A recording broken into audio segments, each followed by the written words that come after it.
আসসালামু আলাইকুম। দেখুন, আমাদের বাজারের পিছনে এক ডোবার ভিতরে মাছ ধরতে গিয়ে যা দেখতে পেল, দুইটা বড় বড় জাইর সাপ অনেকক্ষণ ধরে বের করার চেষ্টা করতেছে, কিন্তু বের হচ্ছে না। দুইটা প্যাঁচি রয়েছে একটার সাথে একটা। দেখুন কত ভয়ঙ্কর সাপ, অনেক বড়, অনেককে মিলে চেষ্টা করতেছে মারার, কিন্তু পারতেছে না। হয়তোবা এটা যদি অন্য জায়গায় থাকতো তাহলে এটা সরিয়ে দেওয়া যেত, কিন্তু এটা বাড়ির পিছনে যখন, এই জন্য এটাকে না মেরে ফেললে হয়তোবা এখানে আসতে পারে, আবার বাসা বাঁধতে পারে, যে কারো ক্ষতি করতে পারে। এজন্য মেরে ফেলার চেষ্টা করতে আছে। দুইটা সাপ, বড় বড় সাপ, দেখতে থাকুন। প্রায় অনেকক্ষণ ধরেই চেষ্টা করতেছে, আধা ঘন্টা ধরে, কিন্তু কোনোভাবে বের করা যাচ্ছে না।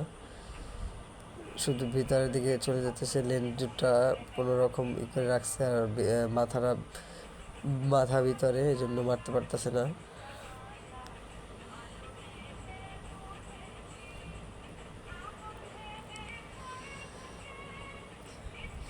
এই জন্য সবাই সাবধানতা অবলম্বন করে চলাফেরা করবেন।